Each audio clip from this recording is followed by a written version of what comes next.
This is it. This is the very beginning of a series that was soon to become a huge player in the smartphone market. We're talking about the original Samsung Galaxy S. It was released in June 2010, the exact same month Apple dropped the iPhone 4. Interestingly enough, the original Galaxy S package is not only larger in every dimension, but also better presented than the S2 box.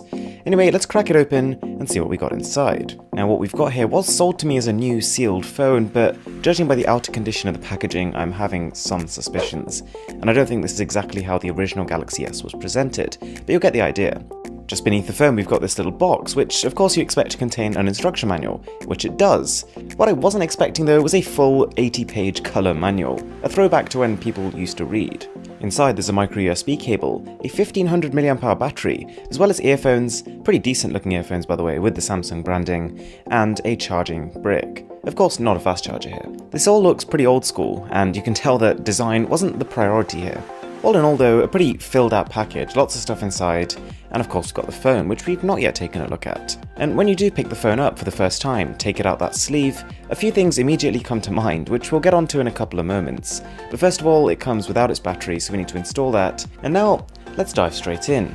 Alright, so as much as you might expect the Samsung Galaxy S all those years ago to have been a very cheap smartphone, it actually wasn't. It was released at about £500, about $550 US, which is the same price the top tier OnePlus 5T was released at 8 years later. And with this in mind, safe to say back then, the value proposition on a smartphone was nothing close to what it is now. It's always interesting to look to the past, and you'll find with smartphones that the further we go into the past, the quirkier these phones get compared to what we're used to. For example, literally every single smartphone you can buy right now charges from the bottom.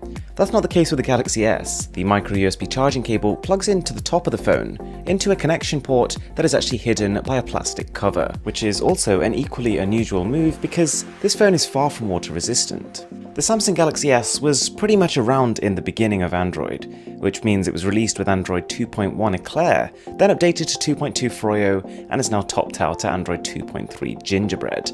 And to give you an idea of just how old that is, with most modern phones when you triple tap the firmware version, it pulls up a silky smooth animation to show it off. With this, it literally pulls up a painting.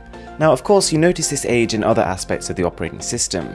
For example, just look at the YouTube logo here. It has been a long time since we've had that. There are certain things we kind of appreciate about our modern phones, which this just doesn't do, like swiping up to open an app drawer. And the control center here doesn't expand or scroll across, or even have an option to open settings straight away. Now, Samsung's TouchWiz OS doesn't necessarily carry a great name, but when you look at its implementation on modern Samsung phones, it's tough to think why, because it's reached a point of refinement.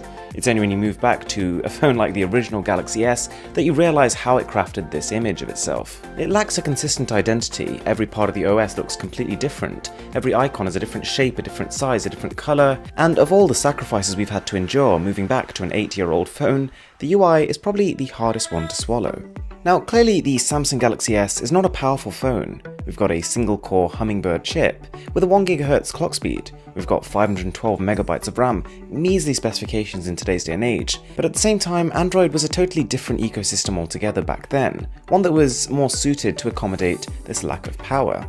So for example, when you open up the Task Manager, which you have to do by holding down the home key here, you have to open up a separate application in order to just close these apps. And there's not enough power here to display live previews or keep more than 2 to 3 applications running in the background at any one time. More than this, and the phone noticeably starts to chug. What is perhaps more interesting though is that when compared to its older brother, the Samsung Galaxy S2, a far more powerful device, both are pretty equivalent in terms of how fast the UI feels. What the original S loses in power, it makes up for with simplicity. Every animation here is very, very basic, and it seems like as phones got more powerful, as we moved from the original S to the S2, instead of using all that power to make a faster feeling phone, it was instead channeled into making a slightly more feature-rich, but at the same time slightly more bloatware-rich device. The phone's outer casing is a completely plastic affair, but one that I don't hate because at least it has some design flair of its own. It's got a perforated aesthetic, with a camera all the way in the top left, and strangely enough, a speaker grille on the top right.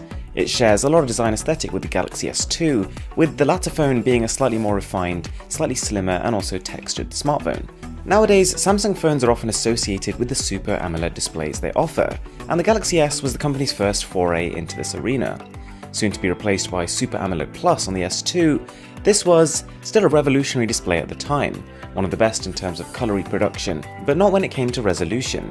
This was quite significantly trumped by the iPhone 4 with its Retina display, and so side by side with that, this almost looked a little bit grainy. I wasn't expecting masterpieces from the phone's camera, and safe to say it doesn't deliver them.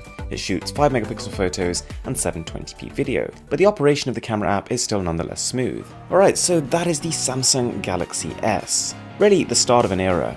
I really hope you enjoyed the video. Don't forget to smash that subscribe button down below if you did. My name is Aaron, this is Mr. Who's the Boss, and I'm signing out.